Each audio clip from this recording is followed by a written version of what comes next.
All right, but today we are learning about botanical dye. So this is very much an introduction to it. I am not expecting people to be coming into this with a lot of knowledge about it. So we're going to start with the basics, but if you have any other questions, again, we can talk about it.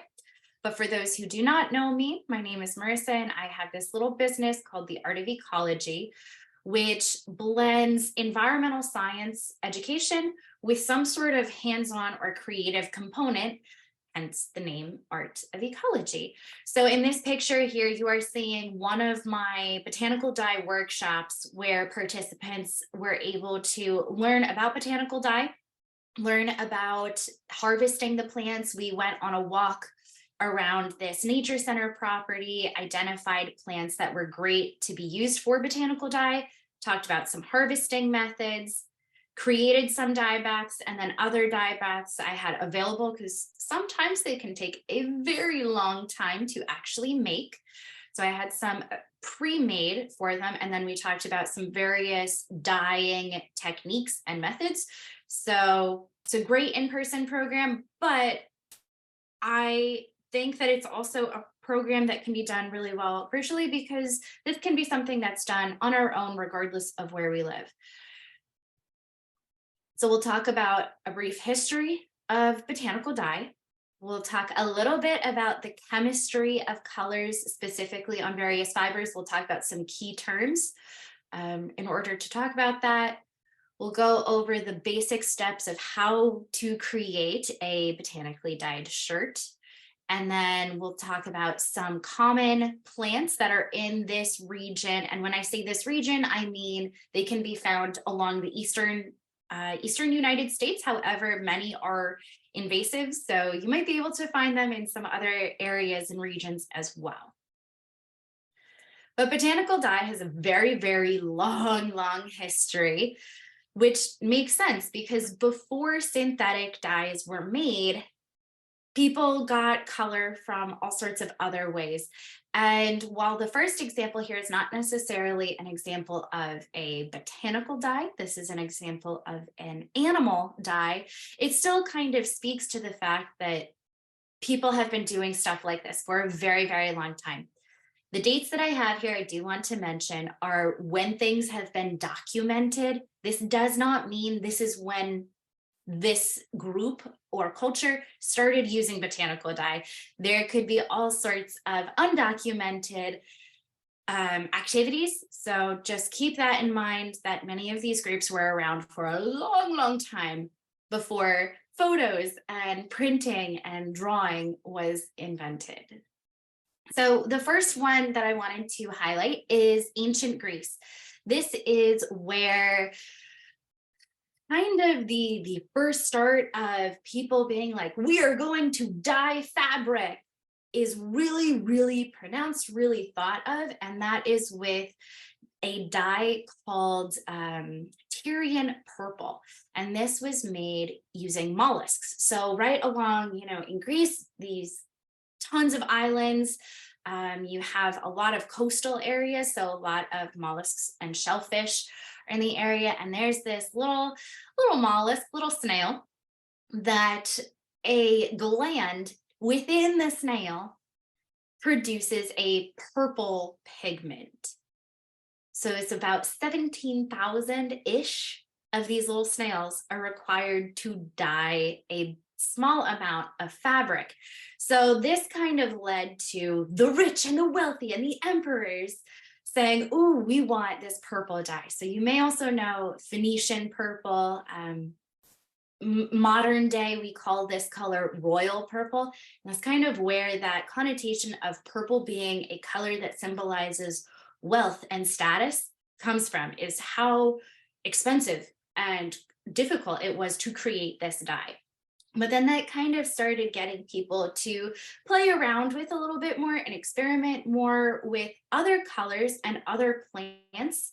For example, lichen also produces a purple dye. So lichen, as we're starting to look at plants, now lichen is a fungi algae symbiote, but we still got that algae, that plant base in there.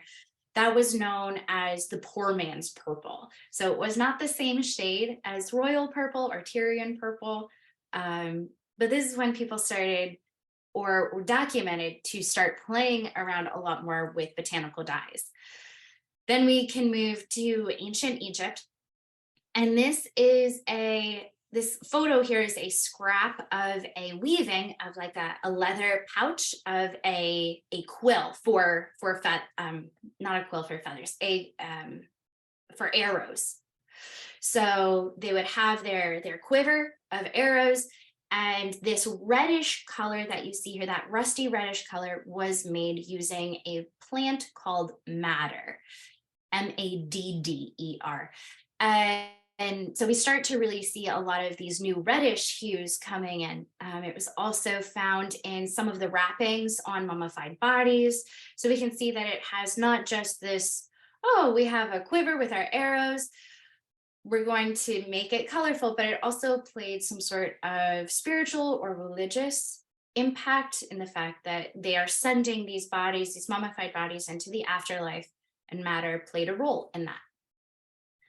We can then move to medieval Europe, the Dark Ages, and we start to see a lot more paintings like this one here showing the actual dyeing process. You can see that not only are the people in this painting wearing colored cloth, but they are also in the process of dyeing a garment with madder, that bright, vibrant red.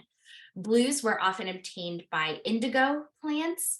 And then even browns, that's from walnuts, and there's European walnut trees that were often used here in North America. The black walnut is commonly used to obtain a goldish or brown color dye. And that leads us into then the indigenous Americas, where unfortunately, I was not able to find a ton of information before the European settlers came, because that's when European settlers were jotting down information. There wasn't a lot of written documentation. Most of what the indigenous Americans were doing was handed down orally over time. So there's not a lot of documentation until the European settlers came over, and they were doing all sorts of drawings. They were collecting artifacts to take back to Europe with them to show everyone, like, look at this amazing stuff that is being made here. So this bag is an example of a woven bag that uses reds, some teal sort of blue colors or greens. We've got yellows, golds, browns, all sorts of variety of colors. And being in North America ourselves here, many of the plants that were used during this time period are still around today. So that's very exciting. We can get some really beautiful colors. And then in Japan, so other side of the world, dye was such a huge, and still is today, such a huge part of culture there. And it was incredible, these vibrant blues that were made, and this was through the indigo plant. And indigo is a very difficult botanical dye to make. It requires the fermentation of the dye plant itself, which is takes a couple of days to make a dye bath. So again, this was something that if you are going to use indigo, it requires a little bit of forethought, as well as it's more purposeful, which leads us into why botanical dye. Why did people get excited about it? What was the purpose of it? And a lot of it is just general beauty. I mean, why do we wear certain colors today? It's because this is what we like. We don't all want to be in the same kind of off-white color that fibers naturally start out as. So clothes, drapes, blankets, if we think of more of European that has draped curtains, things like that, color became really important. Again, going back to the Tyrian purple, Phoenician purple, it also denoted wealth. If you could afford certain pigments, that meant that you were pretty high up on the social ladder. And so if you saw someone wearing purple, real Phoenician purple, you would know that that person was a well-to-do person. In fact, in ancient Greek and ancient Egyptian times, purple was reserved for the emperor and for the rich and the famous. Also, then going back to the indigo, we've got a little bit of thought of more practicality.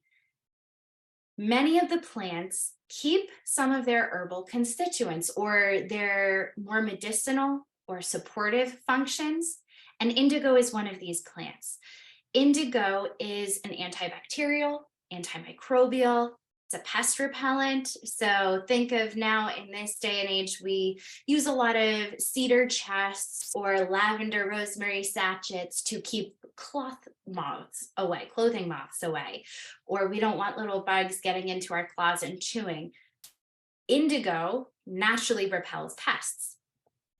It also helped to soothe skin ailments. So in historical Japan, if you had eczema or itchy skin, wearing indigo could help to soothe some of those ailments. So it was very common among the people just to have indigo dyed fabric on their bodies, around their houses, had more of a practical use. Which then leads us into more of the chemistry. So I've got some keywords here that we're going to talk about. First being substantive dyes, which ties into a chemical constituent called a tannin. Then we have our fugitive dyes. Then we have mordants.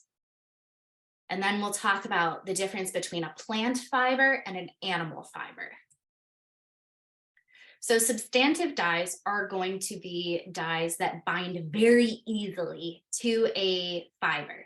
So especially if they are really high in tannins, which then kind of jumping over to the tannin section, these are phenolic acids found within a plant that the plant will produce to deter herbivores. So plants want animals to come and chew on them to an extent.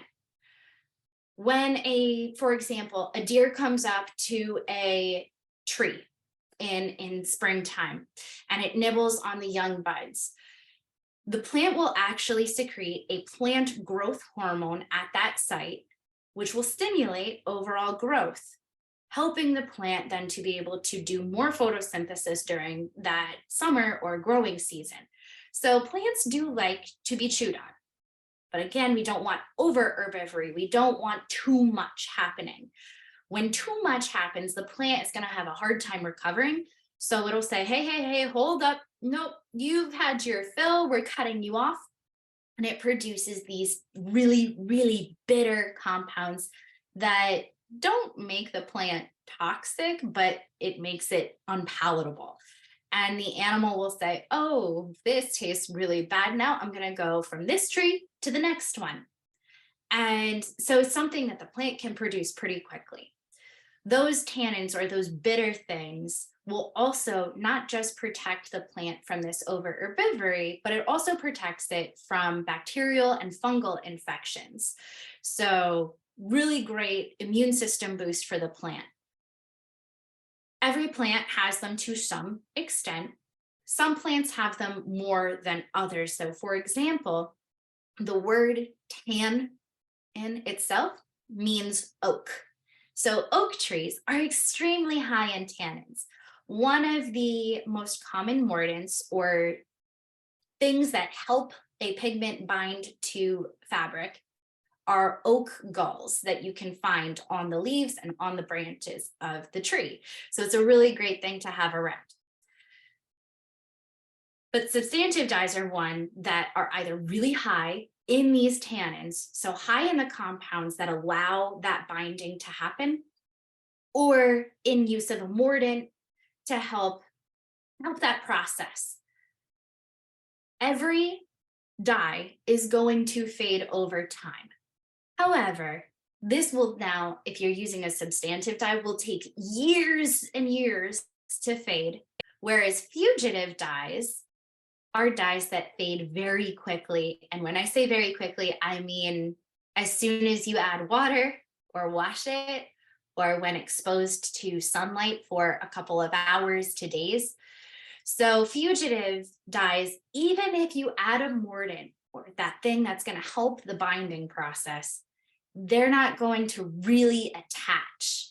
It's almost as if you have a mesh matrix, and you can think of that piece of mesh as what your fiber is going to look like under a microscope.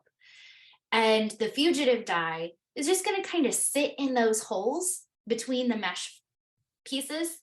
But as soon as you add water, all of it's going to run out. A substantive dye will actually cling and become the mesh itself. So if you think of it that way, that can help. Fugitive dyes, this does not mean they're not great to have around. It just means you need to be careful about how you use them. For fiber dyeing, this is not great. It's going to wash out the moment you put it in your washing machine, or if you wear it outside on a day with even moderate sunlight, you'll notice it fading. But it's great for products that either aren't going to get washed or they have a temporary purpose. For example, we have Easter coming up. Botanical dyes that have this fugitive, that are fugitive, are going to be great for dyeing Easter eggs. They'll add that color, it's really beautiful, and then you eat the egg. Who cares if it wasn't going to last months, right? You don't want your eggs to sit around on your counter for months, right? So the mordant, again, is going to be a compound that helps bind the pigment to the fiber. And it could be naturally occurring within the plant. Like I said, a plant high in tannins. You don't even need to add a secondary mordant because the plant already has it in it. So an example of a plant that's high in tannins, other than oak, would be our black walnuts, or if we're thinking of kitchen scraps, red onion skins can be really, really great high in tannins. Common mordants, though, if we're going to add them separately, they're not found in the plant itself, are often mineral-based. So ferrous sulfate or iron is going to be one, aluminum acetate or alum, copper, and this is not a mineral, but soy milk is actually very, very great mordant. So you can soak your fiber either ahead of time, so have a big bath of water that has either a dissolved mineral in it, or instead of a bath of water, it's a bath of soy milk. You can soak your fiber in ahead of time and then add it to your dye pot, or you can do it the other way around and add your fabric to the dye pot and then add your mordant directly to this pot of dye. And that's your post mordant. Ferrous sulfate, really easy to come by. Most of these are pretty easy to come by. Ferrous sulfate you can buy in the vitamin section of a grocery store. I buy my ferrous sulfate tablets directly from Giant. If you just go to their vitamin supplement section, you can find iron there. And I'll chop the little tablet in half, drop that in the pot, and the effect is almost instant. Alum is in the spice section, or again, you can buy any of these online, but it's a whitish colored powder that you can just gently shake in. And again, the effect will be instant if you're adding it post. If you're adding it ahead of time, it's really hard to see any effect. Copper. Copper is going to probably be the most expensive one. A lot of dyers will actually use a big copper pot as their dye bath. And as the dye sits in this pot, it naturally adds these copper ions to the dye bath. However, those can go for multiple hundred to thousands of dollars. So it can be a little challenging to obtain. And if that's the case, you can go to the hardware store and buy bits of copper piping. And if you have a saw, you can chop them up and put that in your water, and they will slowly leach out those copper ions over time, makes it more reusable. But it's definitely something you would have to think about ahead of time. And then soy milk you can get at any grocery store that sells non-lactose based milk. Overall, the use of a mordant is going to increase color fastness. It's going to increase the life that you have with your color. However, it can also change the color of the dye itself. So when you add minerals that release their ions into the water, into your dye bath, that now changes the pH, the acidity or alkalinity of your water. And the pH directly impacts what color is presented. So even if you don't need a mordant, your plant is really high in tannins. Maybe you want it to look more green instead of gold, or you want it to look orange instead of yellow. Um, Iron often will make things darker in color. So you can take a green or gold sort of naturally occurring dye pigment, add some iron, and it will often turn it to dark gray, which can be really, really beautiful as well. So you want to play around with those. While there are many lists that you can find um, of, hey, use iron if you want this color, use alum if you want this color. It can also be really fun just to play around and see what you get with it. I will say iron and alum are the ones that I use the most often. Iron, again, is going to usually darken, increase the color fastness, but darken the color. And alum, I find, usually brightens the color or changes it from a dark orange to a bright, bright orange or yellow, things like that. But again, it's all going to come down to what fiber are you using? Plant fibers and animal fibers operate a little bit differently. And so you want to be aware of that, because what color might be presented on one fiber might be a little bit different than on the other. So plant fibers include things like cotton, bamboo, hemp, linen, which are very easy to come by. And if people are conscientious about sustainable fashion, or if you are vegan and you try to avoid animal-based fibers, there's plenty of plant fibers out there. A lot of plant-based pigments, though, do not bind very well to plant fibers. So use of a mordant is going to be a little more important. And you also might find that your color is a little paler or less vibrant than if you were to use an animal fiber, which just has some more structural proteins found within the fibers that can kind of grab on to those pigments a little bit better. So these are going to be fibers that are made from animals, like wool is from sheep, silk is from caterpillars, from a moth. Angora, we've got our rabbits, our goats, things like that. And I see I have a typo here. That's supposed to be animal-based, or plant-based pigments are going to bind well to the proteins in animal fibers. So these are just going to be more color fast, more readily, even if you don't use a mordant all the time. So if you ever look at pictures of examples of, hey, here's a linen, a lot of times it'll be a linen example, a wool example, and a silk example. And you'll see that the wool and the silk are often more vibrant, but that doesn't mean the plant fibers are less exciting. It just means you need to work a little bit more. However, they are cheaper. So access to plant-based fibers is pretty easy. Most people can come by them. Silk is way more expensive. Wool can be pretty hard to obtain, especially raw, undyed wool. If you're trying to do your own dye projects, most of the wool is already dyed. But cotton t-shirts are really, really common at any craft store. So overall, why make dye yourself? Synthetic dye is around. It has really long-lasting vibrancy, but again, all pigments are going to fade with time, even synthetic ones. But you can kind of see here in this example, the shirt that is synthetic is this pink and orange tie-dye shirt, kind of in the middle. It is extremely vibrant. It is very, very bright.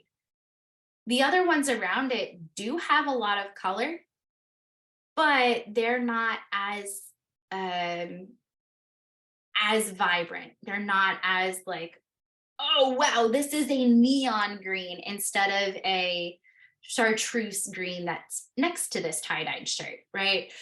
Or you might see that there's this paler or more like butter yellow, right? So why make the dye ourselves? One of the biggest reasons I do it is because it helps me connect to the natural world, helps me have this more place-based idea of, in my area, here are all the ways that I can utilize the natural world, that I can say I can be self-reliant, that I can understand the plants that are within my community. Again, if I'm making this dye myself, I'm understanding some of the chemical compounds that can be found within the plant, like those tannins. I might understand more of what other animals or plants rely on this natural system. So it really helps to connect to the natural world, and it is more sustainable and less harsh chemical base. Many synthetic pigments, when they break down in our washing machines, they can put some of those harsher chemicals back into our waterways, whereas a natural pigment often is not as harsh. So if it breaks down into our washing machine or into our waterways, I'm now putting yarrow or black walnut into the water. I'm not putting harsh chemicals in. So it can be a little more sustainable as well.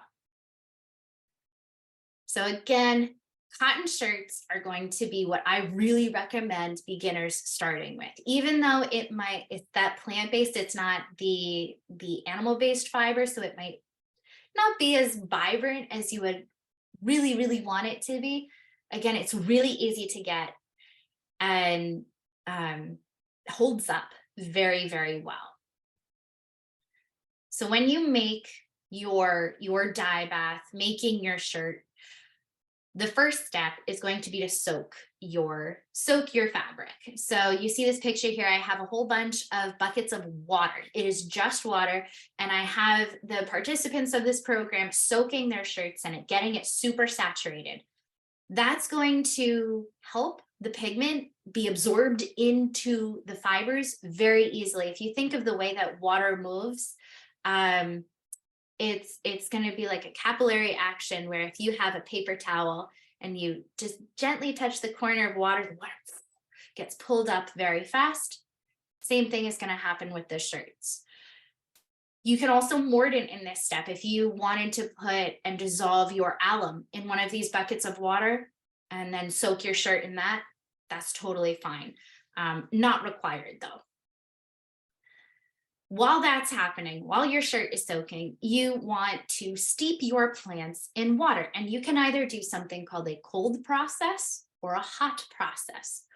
Cold is where it's a lot longer, but it does not require the use of a stove. So sometimes it got really difficult in the apartment that I was living in to have 3 ginormous pots on the stove in a little tiny kitchen that I was in. So having a cold process going in buckets outside, out of the way of the rest of the family, was a lot more convenient. To make a cold process, you are going to get your pot or your bucket. I usually did my cold processes in 5-gallon buckets. I would add my plant matter to the bucket and then top that plant matter off with water. I would leave it alone and let it just kind of sit there for 24 hours, for at least a day, sometimes 2 days, depending on the plant matter used. Some, it takes a little bit longer if there's not that heat to help break the plant cells down. Once I have the color that I'm looking for, I can strain the plant matter out, pop that in my compost bin, and I keep the liquid. For a hot process, that's using heat to help break through tough plant material to quickly allow the pigment into the water. So for that, I typically use a stainless steel pot. That way I can manipulate the mordants myself and there's not going to be any weird ions leaching into the water, changing the color, changing that pH. So I'll add my plants to the pot, top them off with water, and I gently heat it. I'm not boiling it. I gently heat it for 30 minutes to usually 3 hours. And again, it depends on the plant used. Here I have an iris. Iris heads, after they have bloomed and they're starting to kind of close back up, you might notice that they get a little juicy. And if you were to deadhead them, you might notice you get this weird purpley gray pigment on your hands. You can actually use iris tops to create a fugitive dye. Really, really beautiful purple color. I usually use that to create watercolor paints. But then you're going to strain out the plant matter and keep the liquid. Then you submerge your fabric, your pre-soaked fabric, into your dye bath, whatever liquid you have, and you're going to saturate it as much as you can. You can see in these tie-dyed shirts that there's a lot of white space still. That's usually because it's not as fully saturated, or purposefully there was a spot left open. You want to allow your fabric to air dry in a shady spot. This is going to be, plant pigments are pretty sensitive to heat and light. So if you were to dry it in a drying machine, that can fade the pigments a lot quicker. So when I tell people, if they are buying a shirt from me or they are at one of my programs, I just say, even if there are a lot of tannins and it is okay to put it in a dryer after you wash your shirt, I still recommend air drying it just to get as much life out of it as possible. So now we'll talk about some of my favorite dyeing techniques that I use in my own shirts. So first is just a standard dip dye. This is going to be a little bit more of a solid color. However, you can adjust and play around with it as you see fit. This is where you have your dye bath, and then you just dip the shirt in. If you want a gradient or an ombre color, you can slowly lower the fabric into the dye bath. And whatever is in the dye bath for the longest will be the most vibrant. So if you're dipping it and you're slowly lowering it over time, you'll notice that the color is going to fade from the top to the bottom. So it might be white still around the shoulders and then get more and more saturated with color the farther down you go. So that can be a really fun method. This is usually what I make the shirts that I sell to people, the pre-made ones. This is usually what I use. This shirt itself, you can kind of see a little bit of modeling to the overall color. While it was all dip dyed, the whole shirt was submerged in the fabric. I tend to like to keep plants in the dye bath, even when I add the fabric. And what happens is, as the fabric touches those plants and I let the fabric sit in the dye bath for a long time, the plants will still add their own color. So wherever the plants were touching the fabric is going to be more saturated. So it gets this really cool kind of marbled effect. Sometimes I don't like using that method just because the plant matter might be really, really tiny, really small. For example, onion skins are really hard as they start to break down in the water. They get really small, tiny little fat fragments. When I submerge a shirt in there, those tiny little fragments stick to the shirt and it takes forever to shake those onion skin remnants out. So for that, I don't do that. But for larger plants, like this is dyed with turmeric and Christmas fern. The turmeric is in the water naturally. I don't have to shake that out. And the Christmas fern is, the plant matter itself is large enough that it's easy to just come off of the plant. But again, you can play around with that and see what you like to do best. Another dye method, I find that this is really, really great with younger kids. As well as I just think it's just a fun dyeing method, but as you're learning fine motor skills, this can be a really great activity. Kumo is a Japanese dye method. Kumo is spider. So the reason I put this as Kumo inspired is because we do the first couple of steps here where we kind of pinch some fabric together and use a rubber band to rope that section of pinched fabric off. The spider method can get a little bit bigger, this Kumo method. However, I kind of just create these cute little bubbles on the shirt. And it's also a really great way to connect people to the natural world in another way.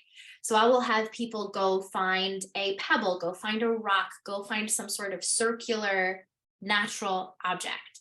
And we'll use those to create these kind of bubble shapes. So for this specific shirt that was dyed, I had these were some of my summer campers, and this is what we made our camp t-shirts out of. We went to a stream side and talked about the geology of rocks around stream beds and how water moves over top, how erosion works, things like that. And I had them collect a bunch of the pebbles there. Then we placed the pebbles inside of the shirt and kind of pinched the fabric up around the pebble. Then kind of like if you had a ponytail, use the rubber band to wrap around the pebble from within the shirt. It's a little hard to describe here, but what it looks like is flat fabric with the little pimples all over it as you kind of pinch the fabric off around the pebble. The rubber band acts like a resist. The pigment cannot get through where the rubber is. So when you add your fabric with all these pinched sections to your dye bath and you let that fabric sit, when you take the rubber bands off later, you're going to see these white bursts of bubble. And it can be really fascinating because as you can see in some of the sections of this shirt where those bubbles are, the inside of the bubble is a little bit darker because we used these pebbles, these river rocks that had mineral composition to it that impact the pH of that very specific section. So it can be a really cool experiment, as well as a really fun tie-dye method. Then we have the spiral or the swirl tie-dye. This is going to be that more traditional tie-dye look where you have all the color swirling around. This is, again, a little bit challenging to just describe, but overall what happens is you put your fabric on a flat surface and you're going to pinch the very center or wherever you want that swirl helix to start. You're going to pinch that and slowly start twisting counterclockwise, clockwise, whichever direction you want your spiral to go. And start twisting. As you twist, you kind of gently guide the fabric so it creates a circle or a little cake.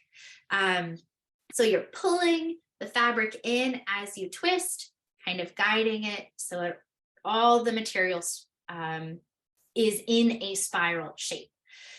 In order to get it to stay like that, though, you need to use your rubber bands to adhere it. I recommend using at least 3 rubber bands, so making an X with 2 rubber bands and then one that goes right through the middle of that X. However, you can use as many as you want. And the cool thing about this is these rubber bands not only hold your fabric together so it doesn't come out of that swirl shape, but it can also act as a guide for creating different colored segments. So here you can see in this picture, I did a rotation of 3 different colors. I used a grape.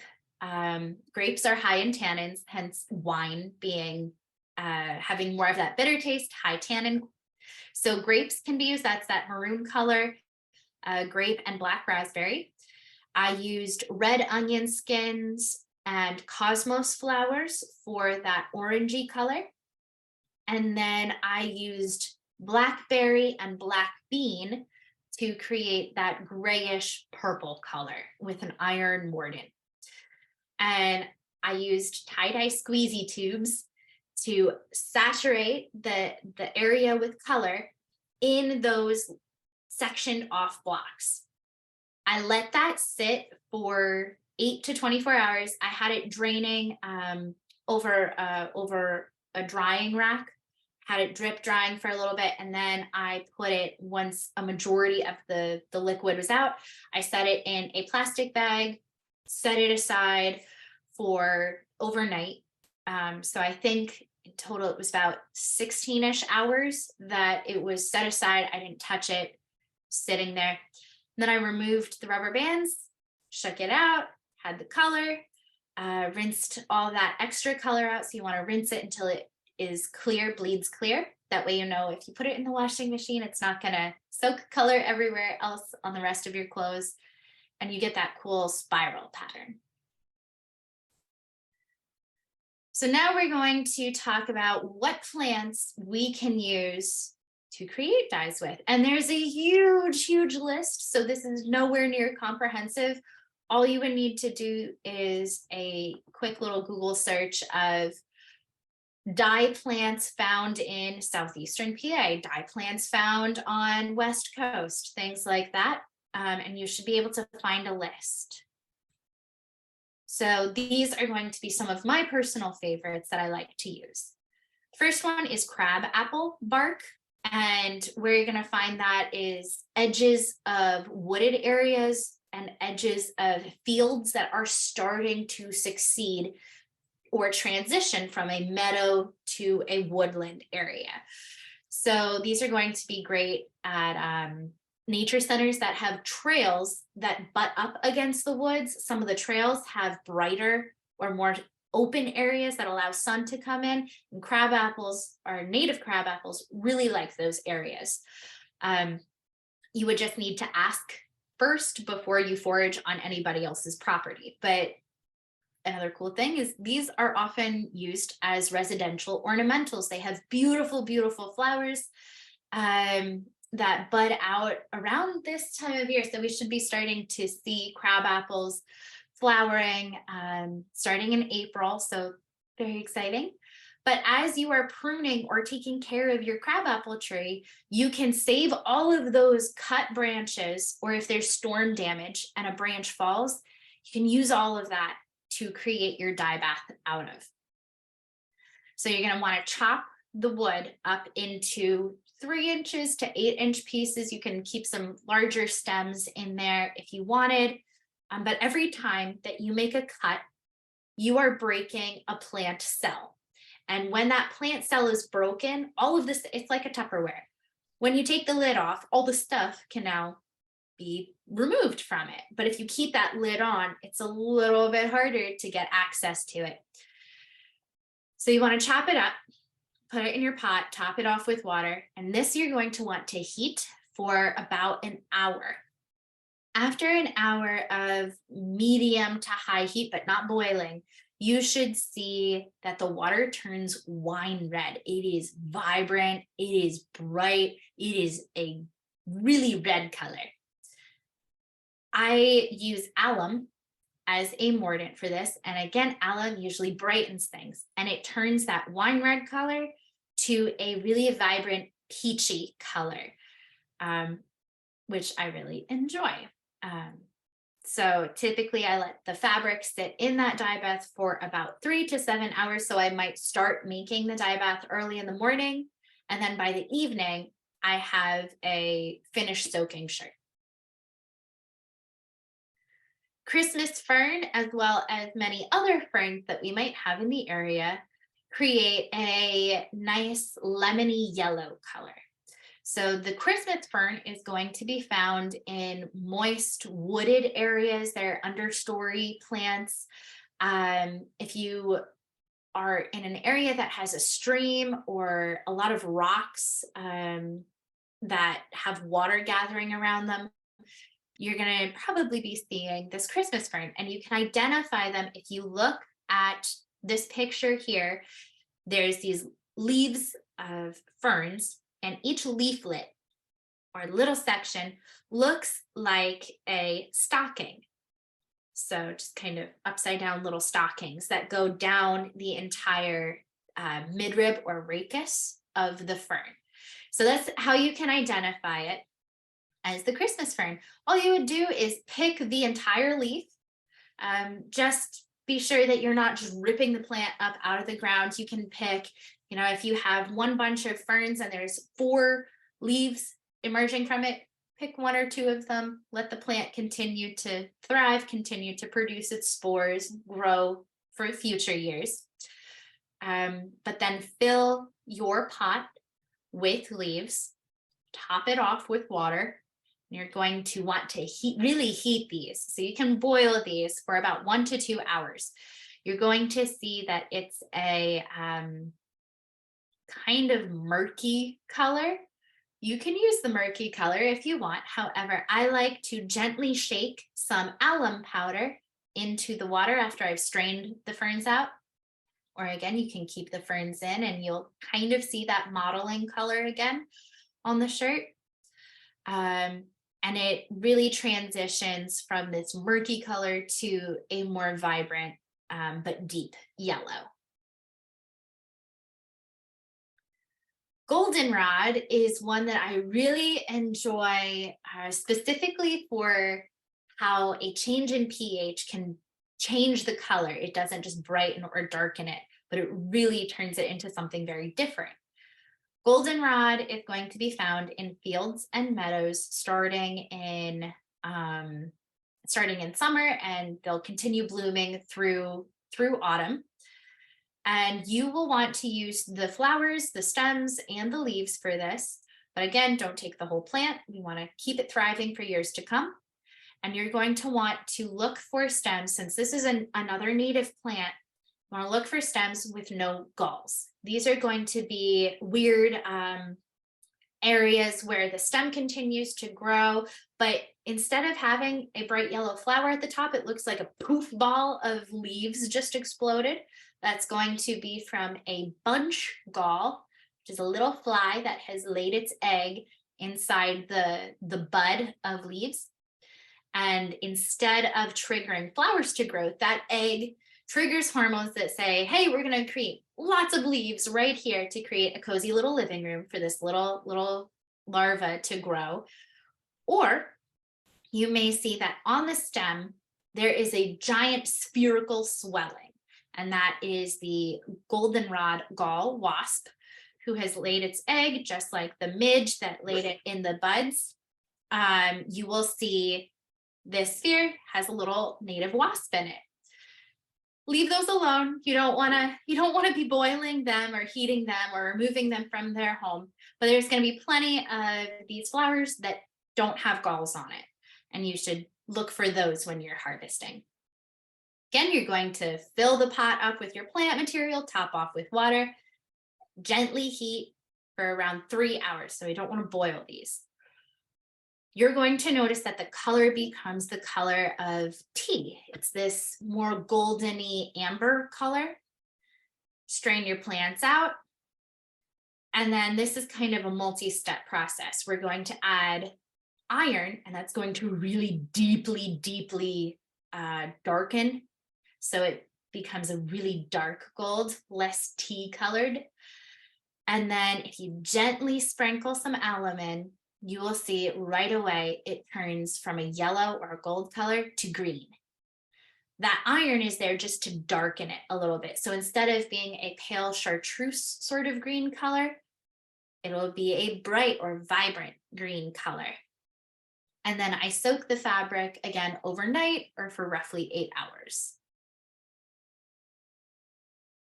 Then we have cosmos. And while this isn't one that we're going to necessarily be foraging from the wild, this is one that we can definitely plant in our gardens. So I plant these from seed every year, but nurseries sell these plants as established plants as well. And all you're going to do is you see this flower head, this orange flower, you just pinch that off, and that's what you add to your dye bath.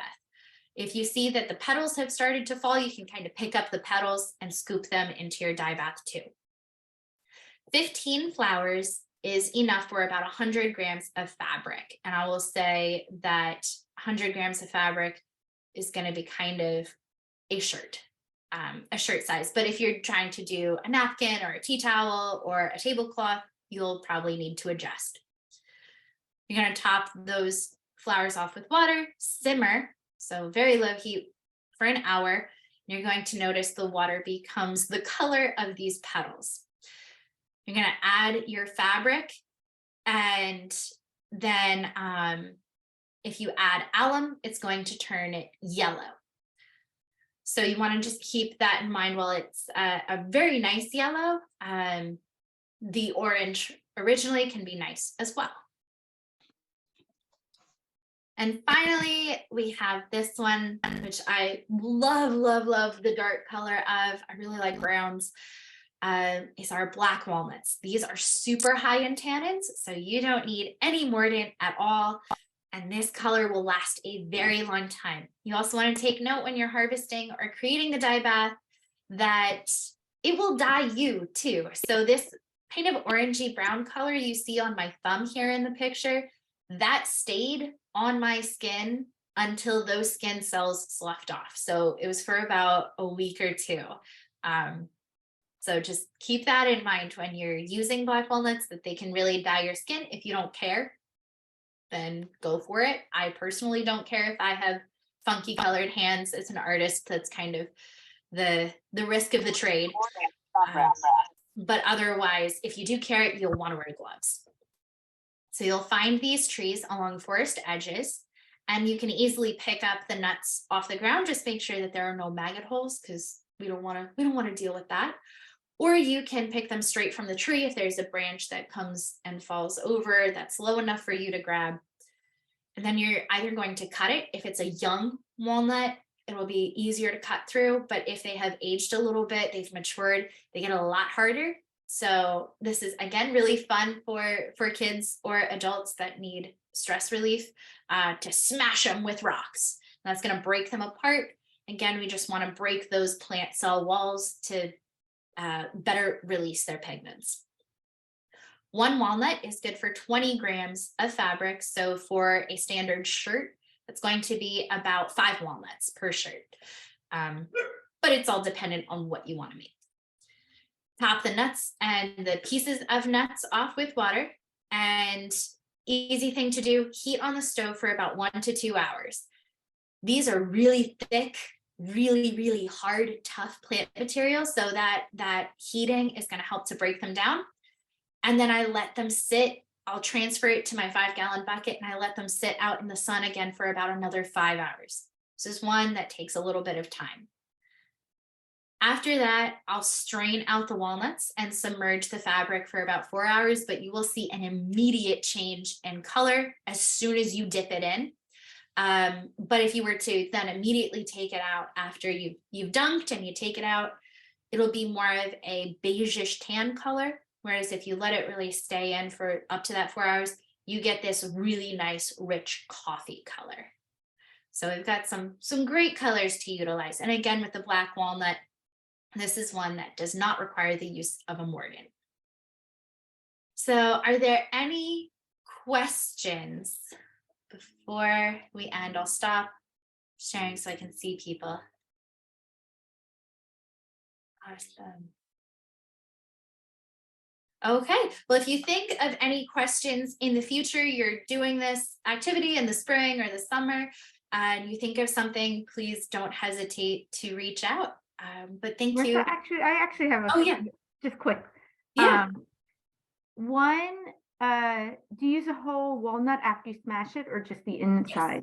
The whole thing? Yeah, the whole thing. So I'll take the whole nut that I have harvested, smash it with a rock, and then scoop all that gunk off. It's just because they're so thick and tough, we really want to help the water be able to break into those plant cells. And the aluminum acetate you just buy online in the powder like packet kind of thing, or is it? Yeah, you can definitely buy it online. I'm trying to think. In the spice section at okay. Giant. You can find it. A little jar is going to go a long way because again, you're just like gently Yeah. shaking it in. It's not like you're using a ton of it at a time. A little bit. But if it's easier to buy online or that's considered a weird spice and so your grocery store doesn't carry it, Right. very easy to find online. Okay. And you always use, it's ideal to use fresh rather than dried because it's like fresher, like flowers and dye. Yeah, You so can't I really use dry, right? typically the only stuff that I will dry, and it's not even purposeful drying as much as, ooh, I over harvested by accident, or I know that I want the plant now, but I want to have a dye project in the winter, is the ferns. The ferns I can store for later use and dry them. But otherwise, fresher is always better. Thank you. This is really Yeah, great. no This is problem. really helpful. Cool. Awesome. Well, if there is nothing else, then I shall release you all. But thank you so much. And again, if you have any other questions in the future, you can send me an email. Thank you. Yeah, thank you. Bye, everyone.